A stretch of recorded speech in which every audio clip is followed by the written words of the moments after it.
আলহামদুলিল্লাহ, আমরা যে বিষয় নিয়ে কথা বলতেছিলাম সেটা হলো যে দাওয়াতি কাজের গুরুত্ব এবং দাওয়াতি কাজের কিছু পদ্ধতি নিয়েও কথা বলবো ইনশাআল্লাহ।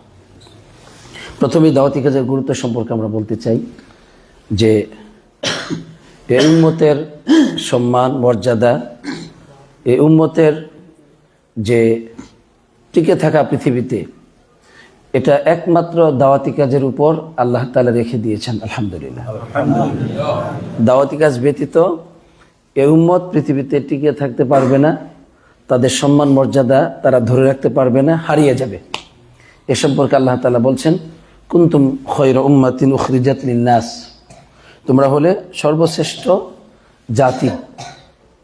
উখরিজাত লিন-নাস, মানুষের জন্যই তোমাদেরকে বের করা হয়েছে, আবির্ভাব ঘটানো হয়েছে। কাজটা কি তোমাদের? তা'মুরুনা বিল মা'রুফ ওয়া তানহাউনা আনিল মুনকার, তোমরা মানুষকে সৎ কাজের আদেশ দিবে, অসৎ কাজ থেকে নিষেধ করবে। বাস, এই কাজটা করলেই তোমরা শ্রেষ্ঠ জাতি। আর যখনই আমরা এই কাজটা ছেড়ে দিব, তখন আর আমাদের শ্রেষ্ঠত্ব থাকবে না, আমরা আমাদের শ্রেষ্ঠত্ব হারিয়ে ফেলব।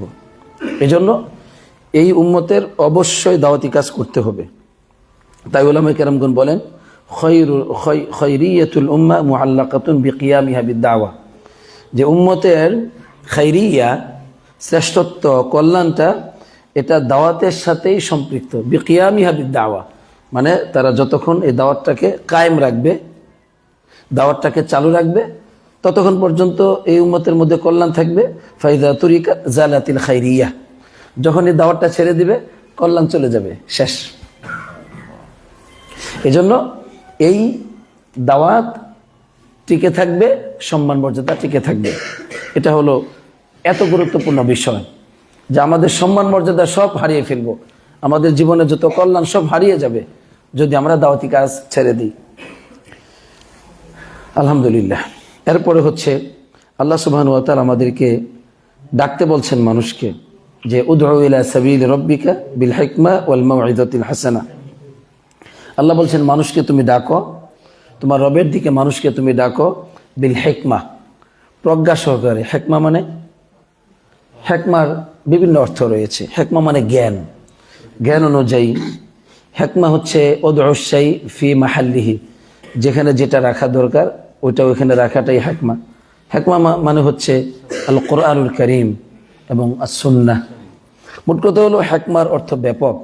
কোরআন এবং সুন্নাহ দ্বারা মানুষকে ডাকা এবং মানুষকে অবস্থা অনুযায়ী তাদেরকে ডাকা, যে সেটা হচ্ছে রাষ্ট্রনায়ককে একভাবে ডাকা, সাধারণ মানুষকে একভাবে ডাকা, উলামায়ে কেরামদেরকে একভাবে ডাকতে হবে, মা বাপকে একভাবে ডাকতে হবে, সন্তানদেরকে অন্যভাবে ডাকতে হবে, ছাত্রদেরকে আরেকভাবে। মানে প্রত্যেকটার ডাকার ভিন্নতা আছে, আছে না নাই? আছে। এটা নবী করিম সাল্লাল্লাহু আলাইহি ওয়াসাল্লামের মধ্যে একই অবস্থা। ওই একজনকে বলতেছে, শোনো, নবীজির কাছে এসে বলছেন, ইয়া রাসূলুল্লাহ, আমাকে কিছু নসিহত করেন। তো বললেন, লা তাগদব, লা তাগদব, লা তাগদব, রাগ করো না, রাগ করো না, রাগ করো না। কেন তাকে এই কথা বললেন, কেন রাগ করো না? কারণ তার মধ্যে এই সমস্যাটা আছে বেশি, এই জন্য তাকে ওই কথা বলেছেন। তো আরেকজন এসে অন্য কথা বলেছেন, তাকে আরেকটা বলেছেন যে তুমি এই কাজটা করো না, তুমি খারাপ কাজে লিপ্ত হয়ে না। বিভিন্ন রকম উপদেশ রয়েছে, আলহামদুলিল্লাহ। তো নবী করিম সাল্লাল্লাহু আলাইহি ওয়াসাল্লাম একজনকে একক রকম অবস্থা অনুযায়ী তাকে উপদেশ দিয়েছেন। এজন্য দাওয়াতি কাজের বিষয়টা এরকম যে ডাকতে হবে হিকমত অনুযায়ী, ওয়াল মাউইযাতিল হাসানা, ভালো ভালো কথা বলতে হবে, সুন্দর সুন্দর কথা বলে মানুষকে ডাকতে হবে। আচ্ছা, এজন্য মানুষের এই দাওয়াতি জীবনটা হচ্ছে, এটা হলো মানে জীবনের পরিপূর্ণতা। দাওয়াতি কাজের মাধ্যমে মানুষের জীবনের পরিপূর্ণতা ঘটবে। এরপরে দাওয়াতি কাজের এতটাই গুরুত্ব আমাদের জীবনে যে আমাদের জীবনে বিপদ মুসিবত এবং আযাব, অশান্তি থেকে মুক্তির পথ হচ্ছে দাওয়াত দেওয়া। আল্লাহ রাব্বুল আলামিন বলছেন, ওয়ালাউলা দাফুল্লাহিন নাস বা'দুহুম বিবাদ, আল্লাহ যদি তিনি মানুষকে প্রতিহত না করতেন তাদের কতককে কতক দ্বারা, লা ফাসাদাতিল আরদ, পৃথিবীতে ফাসাদ সৃষ্টি হয়ে যেত।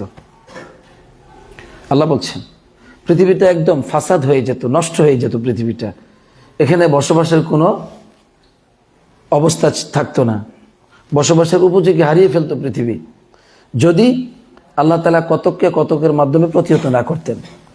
এর মানে আপনি আমি যদি আমাদের পরিবারটাকে অন্যায় কাজ থেকে বাধা না দেয়, পরিবারটা নষ্ট হয়ে যাবে। সমাজে এই যে দেখেন, সবাই শুধু অভিযোগ করে, ইস এলাকাতে এত গান বাজনা, এত এইসব অনেক খারাপ বিষয়গুলো আছে এখানে। শুধু এই এলাকাতে না, এই এলাকার মানুষ এই এলাকারটা জানে, আর প্রত্যেক এলাকাতেই আছে, প্রত্যেক এলাকাতেই আছে, আছে না নাই? তো সবাই সবারটা জানেন আর কি, মনে করে আমাদেরটা সবচেয়ে খারাপ অবস্থা। তো বিষয়টা হচ্ছে এটা, কারণটা কি? কারণ হলো এখানে দাওয়াত নেই। দাওয়াত না থাকার কারণে জাতি উম্মত তাদেরকে গুনে ধরেছে, নাউজুবিল্লাহ। অতএব আমরা যদি এখন বাঁচতে চাই, তাহলে আল্লাহ তাআলা বলছেন যে তোমাদেরকে দাওয়াত দিতে হবে। দাওয়াত দিলেই আদ-দাওয়াতু মিন আযমি সুওয়ারি হাযা দাফ, মানে এই যে প্রতিহত করা, সমাজকে অপরাধ, অন্যায়, অশ্লীলতা থেকে মুক্ত করা, অন্যায়কে প্রতিহত করার সবচেয়ে মাধ্যম হচ্ছে আদ-দাওয়া। তাদেরকে দাওয়াত দিতে হবে, তাদের কাছে গিয়ে দাওয়াত দিতে হবে, তাহলেই আলহামদুলিল্লাহ উম্মত এই ফিতনা থেকে বেঁচে যাবে আলহামদুলিল্লাহ। আল্লাহ সুবহানাহু ওয়া তাআলা দাওয়াতি কাজের এতটাই গুরুত্ব দিয়েছেন যে এটার মাধ্যমে সবার মুক্তি, ব্যক্তি জীবনের মুক্তি, সামাজিক জীবনের মুক্তি। আমিও বেঁচে যাব দাওয়াতি কাজের মাধ্যমে, আমার সমাজটাও বেঁচে যাবে। এ সম্পর্কে আল্লাহ তাআলা বলছেন, ফালাম্মা নাসু মা যুক্কিরু বিহি, তাদেরকে যখন উপদেশ দেওয়া হলো, একটা কওমের কথা বলতেছেন, তখন নাসু মা যুক্কিরু বিহি, তাদেরকে যেই উপদেশ দেওয়া হলো সেটা তারা ভুলে গেল। একটা কওমকে আল্লাহ তাআলা উপদেশ দিলেন নবীদের মাধ্যমে, তখন সেটা তারা ভুলে গেল। আল্লাহ বললেন, আনজাইনাল্লাযীনা ইয়ানহাউনা আনিস সু, আমি বাঁচিয়ে দিলাম তাদেরকে, ওই সমাজের যারা ইয়ানহাউনা নিষেধ করতো, আনিস সু মানুষকে অন্যায় থেকে। বলেন আলহামদুলিল্লাহ। দেখছেন, এজন্য মনে রাখবেন, এই গোটা সমাজটা খারাপ কথা ঠিক, এক শ্রেণীর মানুষ দাওয়াত দিবে, অসুবিধা নেই। যখন তারা দাওয়াতটা দিবে, তখন ওই যে যারা দাওয়াতটা দিয়েছে, এই সমাজের সকল ফিতনা, ফাসাদ, অন্ধকার থেকে এই লোকটাকে, এই পরিবারটাকে আল্লাহ বাঁচিয়ে দিবেন আলহামদুলিল্লাহ। এই জন্য মনে রাখবেন, এই সমাজের অনেক খারাপ মানুষ আছে, কিন্তু সবাই যে খারাপ, তাদের সবার সন্তানরা খারাপ বলতে পারবেন না। এই সমাজে অসংখ্য মা বাপ তাদের সন্তানদেরকে গঠন করেছে আলহামদুলিল্লাহ। এখানে হাফেজ আছে, এখানে আলেম আছে, এখানে ইমাম আছে, খতিব আছে, আছে না নাই? তো তারা কিন্তু আবার সুখী আছে, বলেন আলহামদুলিল্লাহ। এটা আল্লাহ বলেছেন। তবে এই দাওয়াতটা আবার আমাদের চালিয়ে যেতে হবে, দাওয়াত চালিয়ে যেতে হবে। আল্লাহ যখন দেখবেন যে না, তারা দাওয়াতি কাজ করতেছে, ঠিক তখন যারা দাওয়াতি কাজ করছেন সবাইকে আল্লাহ না বাঁচাইলেও, এই যে যারা সমাজকে অন্যায় থেকে বাধা দিচ্ছে, এদেরকে আল্লাহ বাঁচিয়ে দিবেন আলহামদুলিল্লাহ। আলহামদুলিল্লাহ। এই জন্য মুফাসসির কেরামগণ বলছেন, আন-নাজা কানাত লিন-নাসিহিন, মুক্তিটা নসিহতকারী যারা তাদের জন্য, লা লিসাকিতিন, যারা চুপ ছিল তাদের জন্য না। যারা তাদের সন্তানদের ক্ষেত্রে দেখে নামাজ পড়ে না, খারাপ কাজ করে, সন্তান ডাইনে যায় বামে যায়, সব কিন্তু বাবা জানে, মাও জানে, জানার পরে বাধা দেয় না, একদিন দুই দিন বাধা না দিতে দিতে সন্তানগুলো পরিপূর্ণ নষ্ট হয়ে গেছে। তো এটাই হচ্ছে মুফাসসিরে কেরামদের কথা, যে নাজাতটা নাসিহিনদের জন্য, যারা নসিহত করেছে তাদের জন্য, কিন্তু যারা সাকিতিন, যারা চুপ ছিল, তাদের জন্য নাজাত নয়। নাউজুবিল্লাহ। তাহলে আমাদেরকে কাজ করতে হবে নিজেদের বাঁচার জন্য। আপনি এবং আপনার পরিবার তো বাঁচতে হবে, হ্যাঁ বাঁচতে হবে। তাহলে এবার সবার জন্য কল্যাণ কামনা করেন, তাহলে আল্লাহ আপনাকে আযাব থেকে বাঁচিয়ে দিবেন আলহামদুলিল্লাহ। আচ্ছা, এরপরে দাওয়াতি কাজের কিছু, আমি তো বলছি কোরআন থেকে কয়েকটা আয়াত বলবো, বেশি বলবো না। কোরআনে আরো অনেকগুলো আয়াত আছে দাওয়াতি কাজে, সেগুলো আমি বলবো না। তো এবার আমি হাদিস থেকে কয়েকটা হাদিস উল্লেখ করব, শুধু বোঝার জন্য যে কোরআনে দাওয়াতি কাজের কিভাবে গুরুত্ব দেওয়া হয়েছে, রাসূলুল্লাহ সাল্লাল্লাহু আলাইহি ওয়াসাল্লাম কিভাবে ভিন্ন ভিন্ন ভাবে তার উম্মতকে দাওয়াতি কাজের গুরুত্বটা বুঝিয়েছেন। এবার হাদিস শুনুন। আল্লাহ নবী সাল্লাল্লাহু আলাইহি সাল্লাম তিনি তো সবসময় প্রশস্ত কথা বলতেন, উম্মতের বিশাল কল্যাণের কথা বলতেন। তিনি একটা ফজিলত বলে দিলেন দাওয়াতি কাজের জন্য। কি বললেন? মান দাল্লা আলা খাইরিন ফালাহু মিসলু আজরি ফাইলিহি।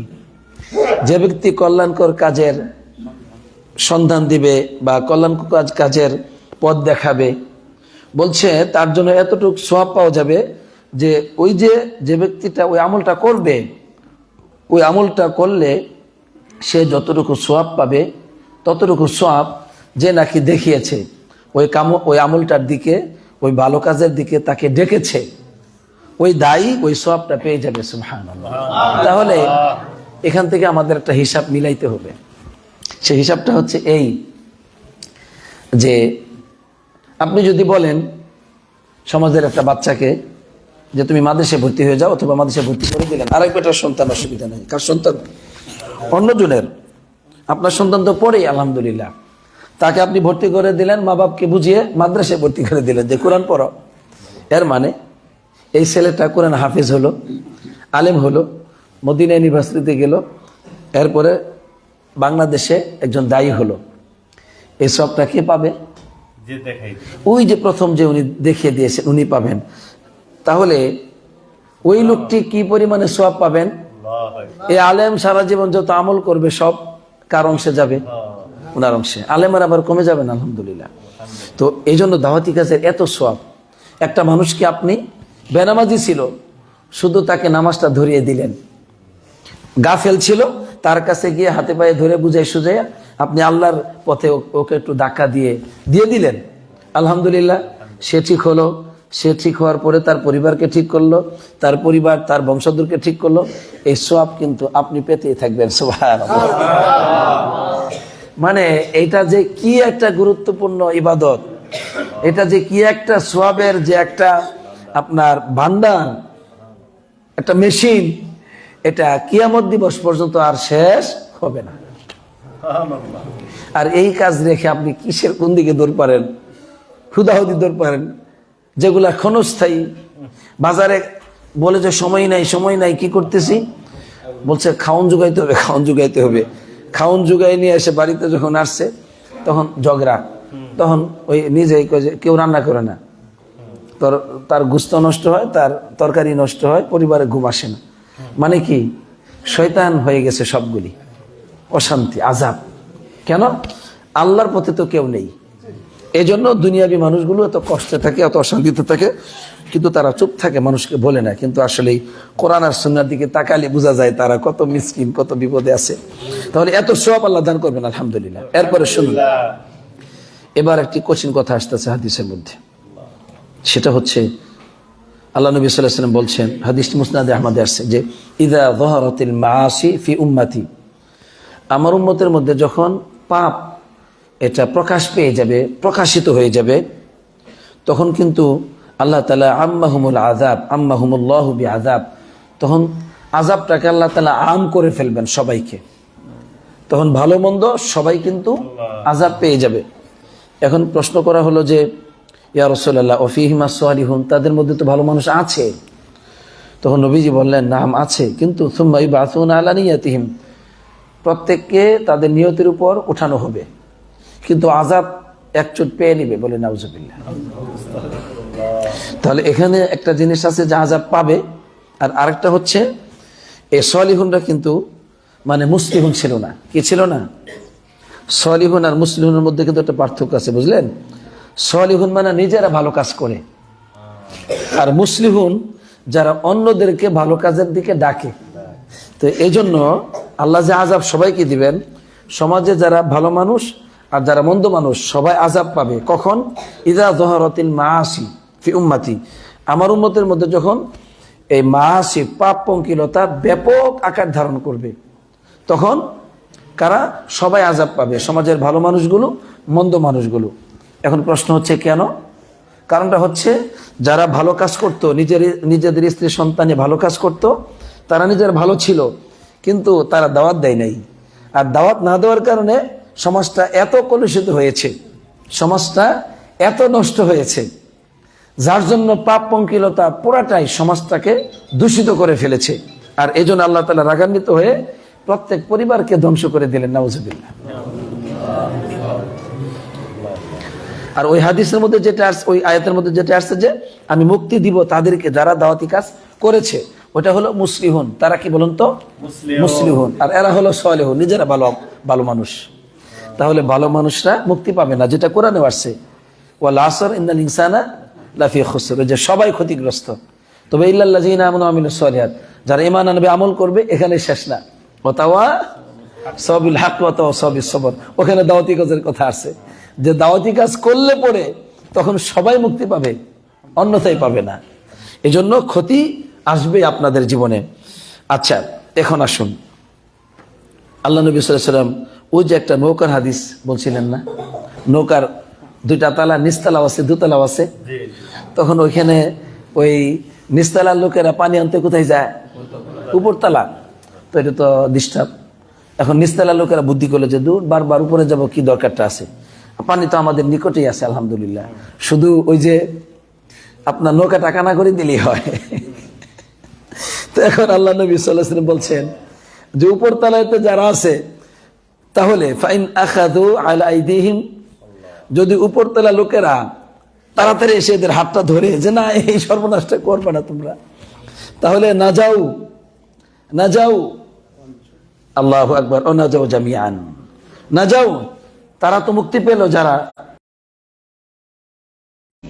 আমরা তো আলহামদুলিল্লাহ কোনো গেন্দামের মধ্যে নাই, আমরা উপরতলাতে আছি। কি বলেন? পানি আসলে কোথায় আসবে? আরে নিচতলায় আসবে, উপরতলা তো আসবে না। এরকম যদি বুদ্ধিমানের লোক থাকে, উপরতলা লোকেরা, আল্লাহ নবী সাল্লাল্লাহু আলাইহি ওয়াসাল্লাম বলছেন ফাইন তারাকুহুম, যদি তাদেরকে ছেড়ে দেয় অবস্থায়, হালাকু, তারা ধ্বংস হবে, ও হালাকু জামিআন, উপরে নিচে সবাই ধ্বংস হবে। তাহলে আল্লাহ নবী সাল্লাল্লাহু আলাইহি ওয়াসাল্লাম দাওয়াতি কাজের কত গুরুত্ব দিয়েছেন। এই হাদিসগুলোর উপর কি আমল আছে না নাই? নাই, আমল নাই। যদি আমল থাকতো আমাদের এলাকাগুলি এত খারাপ হতো? কখনো খারাপ হতো না। এজন্য পথ একটাই, দাওয়াতি কাজ। তো আমি দুটো হাদিস উল্লেখ করলাম আপনাদের সামনে আল্লাহ নবী সাল্লাল্লাহু আলাইহি ওয়াসাল্লামের। এখন আমি সাহাবায়ে কেরামদের বা আমাদের সালফে সালিহদের কয়েকটা উক্তি আমি আপনাদের সামনে পেশ করব, বুঝার জন্য। আমি আগেই বলছি যে দাওয়াতি কাজের গুরুত্বটা শুধু আমি বুঝিয়ে দিব। আচ্ছা, আবু বকর রাদিয়াল্লাহু তাআলা কি বলছেন? ইন্নান নাসা ইযা রাআউ আল মুনকার ফালাম ইউগাইয়িরুহু, মানুষ যখন কোনো মন্দ কাজ দেখতে পেল আর সেটাকে সে পরিবর্তন করলো না, মানুষ পরিবর্তন করলো না, তাহলে আউশাকা আইয়ুআম্মিমাহুমুল্লাহু বিইকাবি মিনহু, তাহলে ভয় করা হয় বা মানে আশা করা হয় যে আল্লাহ তাআলা সকলকেই তার পক্ষ থেকে আযাব দিবেন। নাউযুবিল্লাহ, সকলকে আযাব দিবেন, যেটা আমরা হাদিসের ভাষা থেকে পেয়েছি। উমর ফারুক রাদিয়াল্লাহু তাআলা বলছেন, লা খায়রা ফি কওমিন লাইসু বিনাসিহিন, ওই কওমের মধ্যে কোনো কল্যাণই নেই যেই কওমের মধ্যে লাইসু বিনাসিহিন, নসিহতকারী কেউ নাই। তাহলে ওই পরিবারে কোনো কল্যাণ নাই যে পরিবারে কোনো নসিহত নাই। এজন্য প্রত্যেকের উচিত একজন স্বামীর তার স্ত্রী সন্তানকে নিয়ে বসে যাবে, নসিহত করবে, এগুলো উচিত। এই চর্চা থাকতে হবে, অন্যথায় শেষ পরিবার। আজকে এগুলো নাই। পরিবারের দিক নির্দেশনা বাচ্চারা পায় না, এই কারণে তারা এই যে বিকালবেলা বাজারে চলে আসে, তারা বাজারে চলে আসে বন্ধু বান্ধবদের সাথে আড্ডা দেয়, তখন তারা এই গান বাজনার কি করে আরস কি বলে উৎসব কি জানি বলে আসর আসর হ্যাঁ আসর জমায় তারা, নাউজুবিল্লাহ। আচ্ছা, তাহলে ওই কওমের মধ্যে কোনো কল্যাণ না। এরপরে বলছেন ওয়ালা খায়রা ফি কওমিন লা ইউহিব্বুনা নাসিহিন, ওই কওমের মধ্যে কোনো কল্যাণ নাই যে কওম তারা নাসিহিন, নসিহতকারীদেরকে পছন্দ করে না, যারা দাওয়াতি কাজ করে তাদেরকে পছন্দ করে না। বলছে এই কওমের মধ্যে কোনো কল্যাণ নেই। ইমাম আহমদ বিন হাম্বল রাহমাতুল্লাহ আলাইহি বলছেন, যেটা নবীজির হাদিসের ভাষা থেকে বলছেন, লাউ তুরিকান নাসু লাউ তারাকান নাসু আল আমরু বিল মারুফ ওয়ান নাহয়ু আনিল মুনকার লা ফাসাদাতিল আরদ, এই যে যদি মানুষ সৎ কাজের আদেশ এবং অসৎ কাজের নিষেধ এটা ছেড়ে দেয়, তাহলে লা ফাসাদাতিল আরদ, পৃথিবী কি হয়ে যাবে? ফাসাদ, নষ্ট হয়ে যাবে, ধ্বংস হয়ে যাবে। অতএব একমাত্র মুক্তির পথ হচ্ছে দাওয়াতি কাজ। গুরুত্বটা কি বোঝা গেল? সবাই আমরা বুঝতে পেরেছি যে বর্তমান এই সমাজ কলুষিত হবার মূল কারণটা কি, সমাজের চিত্র এত অন্ধকার আকার ধারণ কেন করেছে, আমরা কি সেটা উপলব্ধি করতে পেরেছি? সেটা হচ্ছে দাওয়াতি কাজ না থাকার কারণে। আর ওই পরিবারের সন্তানরাই ভালো হয় যে সমস্ত পরিবারে মা বাপ সচেতন, সন্তানদেরকে প্রতিনিয়ত নসিহত করতে থাকে। আলহামদুলিল্লাহ, প্রতিনিয়ত সন্তানদেরকে ভালো কাজের ব্যাপারে দিক নির্দেশনা দেয়, ওই সন্তানরা ভালো থাকে। তবে ওই যে ওই পরিবাররাও ক্ষতিগ্রস্ত হয় আবার ওই প্রতিবেশী সবাইকে দাওয়াত না দেওয়ার কারণে। সুতরাং আমরা ব্যাপকভাবে দাওয়াত দিব, আল্লাহ আমাদেরকে সেই তৌফিক দান করুন, আমিন।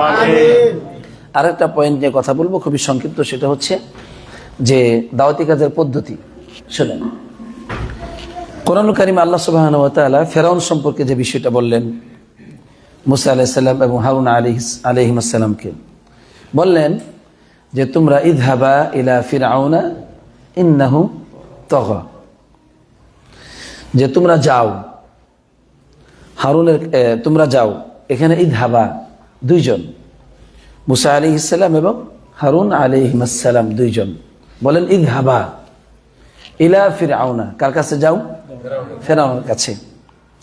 এখানে কিন্তু যেতে বললেন, কি বললেন? যেতে বললেন, যে তোমরা যাও, ঘরে বসে থাকলে চলবে না, তাদের কাছে যেতে হবে। তাহলে দাওয়াতি কাজের একটা পদ্ধতি আমরা এখানে পেয়ে গেলাম, যেটা আল্লাহ বললেন। কে বললেন?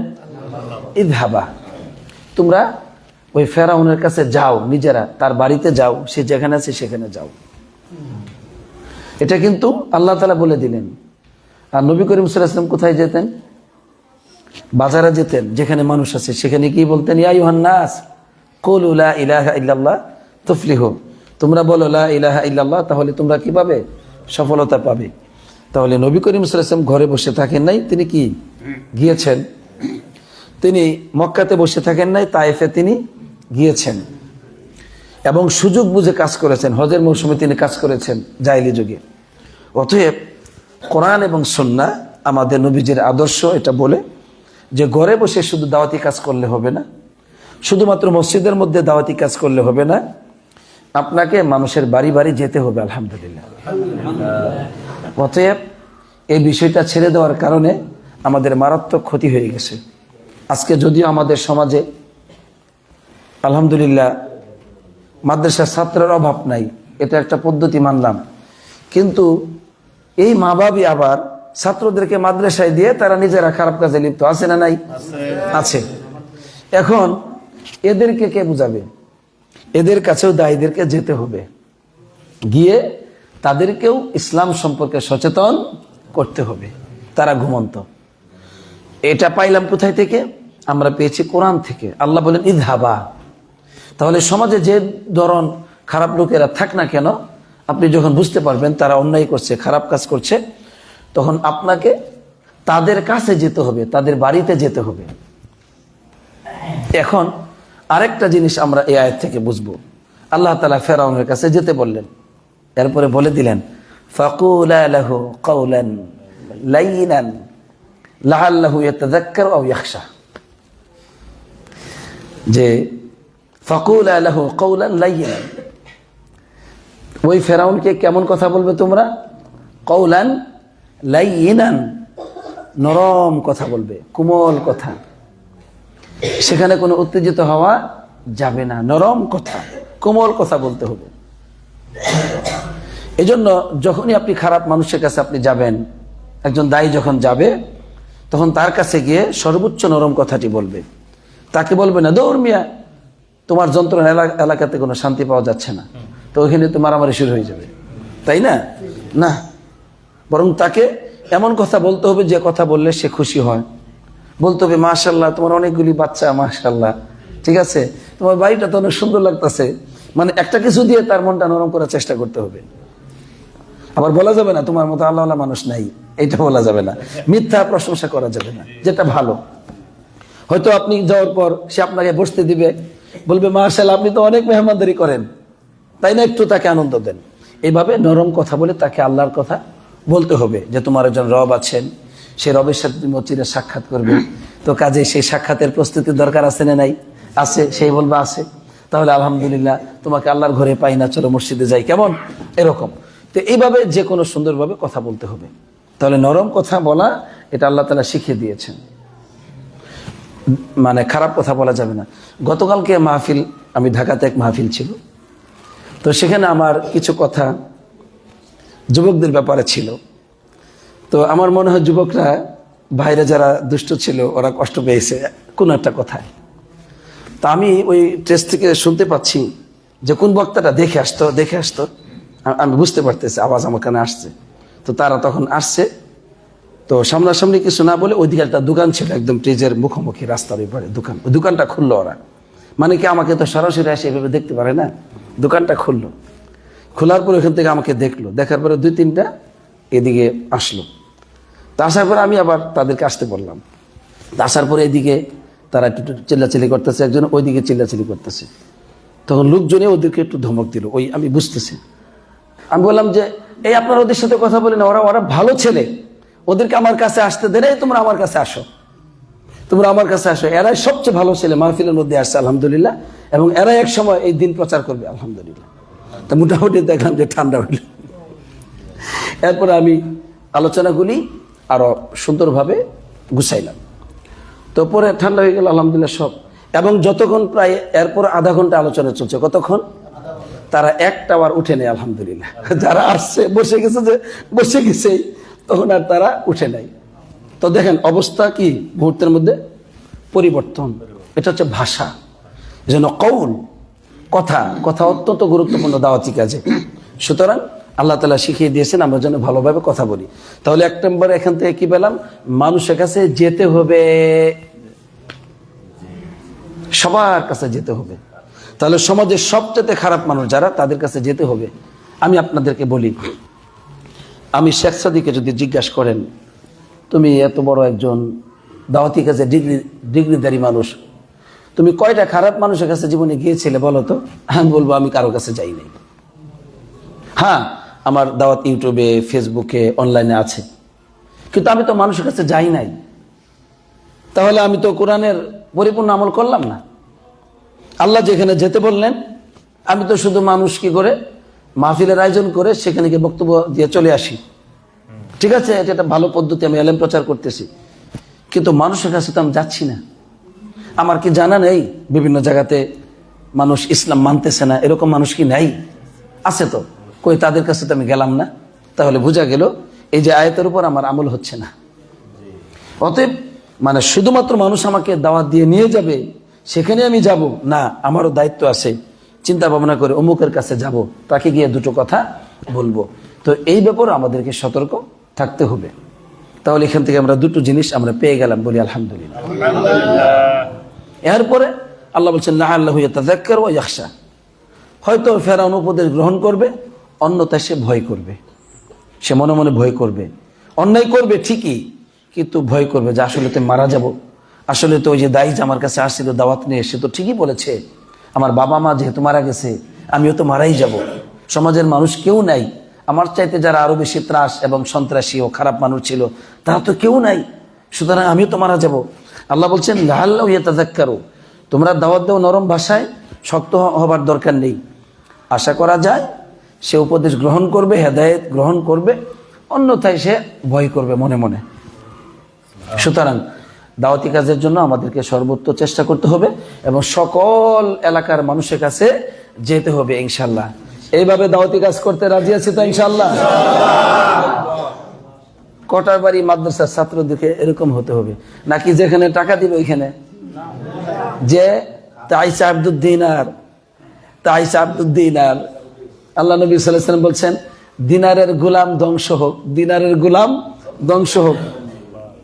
বলছে ইন উতিয়া রাদিয়া, টাকা পয়সা দিলে খুশি, ওয়া ইল্লাম ইউতা সাখিতা, যদি না দেওয়া হয় রাগ করে, যার যাইতাম না তোদের এখানে দাওয়াতি কাজে। গতকালকার মাহফিলে, এখন এই মাহফিল শেষে কমিটি আসছে, এসে বলতেছে যে আসলে আমরা তো আপনার সম্পর্কে জানি না, এখন কত টাকা কি দেওয়া লাগবে? কারণ আমি তো লজ্জায় শেষ। আল্লাহ কি বলে আমাকে বলছে কত দেওয়া লাগবে আপনি বলেন একটু প্লিজ। আমি আস্তাগফিরুল্লাহ ওয়া আতুবু ইলাইহি, আপনারা কি বলতেছেন আমাকে? আমি তো আপনাদের সাথে ব্যবসা করতে আসি নাই, আমি আল্লাহর দিন প্রচার করতে আসছি। আল্লাহ যেন কবুল করেন, আর আপনারা আয়োজন করেছেন, আল্লাহ যেন আপনাদেরকে সওয়াব দান করেন আলহামদুলিল্লাহ। আপনাদের উদ্দেশ্য আমার উদ্দেশ্য একটাই, আমরা চাই আল্লাহর এই দিন প্রচার হোক মানুষের কাছে। পরে বলতেছে মাশাআল্লাহ, তখন তারা নিজেরা বলল যে আমরা একটা কিছু দিব, আপনি খুশি মনে নেবেন এবং আপনি বাধাও দিবেন না, আপনি দিবেন। আমি বলছি ঠিক আছে, অসুবিধা নেই। পরে ওনারা একটা হাদিয়া দিলেন, আলহামদুলিল্লাহ। আমি আর গুনিও না, কিচ্ছু না। তখন পরবর্তীতে আরেক দল আসলো, আসার পরে বলল আমরা বহু বক্তা দেখছি যারা ওই মাহফিলের মূল দায়িত্বশীল, বলে বাবাই আমার ঢাকা আপনার ওই 300 ফিটের কাছে পূর্বাচলের জমির দাম কেমন জানেন? বলছে এই মসজিদ এগুলোর জমি জামার বাবা দিয়েছে, আলহামদুলিল্লাহ। কয় কত বক্তাদেরকে আমরা নিয়ে আসছি, কেউ টাকা ছাড়া যেতে চায় না, গুনার পর আবার ফেরত দেয়। আপনাকে দেখলে এরকম যে আপনি এই ব্যাপারে কোনো উদাসীন। তো বিষয়টা হচ্ছে এখানে কলিজাটা আমাদের বড় থাকতে হবে। কি থাকতে হবে বলি? কলিজাটা একটু বড় যেন থাকে। কার জন্য? আল্লাহর জন্য। অন্তত কোটারবাড়ি মাদ্রাসার ছাত্রদেরকে এটা শিখতে হবে ইনশাআল্লাহ। রাজি তো ইনশাআল্লাহ? হ্যাঁ, আল্লাহর জন্য দাওয়াতি কাজ করতে রাজি তো? যেখানে মাহফিলে ডাকবে সেখানে যাব, নিজেরা একটু দাওয়াতি কাজ দরকার আছে না? ইনশাআল্লাহ। আল্লাহ তৌফিক দান করুক, আমিন। তো আমি এখানে শেষ করছি। আর আপনাদের দাওয়াতি কাজের পদ্ধতি একটু ভিন্ন, ওইটা আমাদেরকে শিখতে হবে ইনশাআল্লাহ। তো আল্লাহ কবুল করুক, আমিন। ঠিক আছে, জাযাকুমুল্লাহ খাইরান। আসসালাতু ওয়াসসালামু আলা নবিয়িনা মুহাম্মদ ওয়া আলা আলিহি ওয়া সাহবিহি আজমাইন।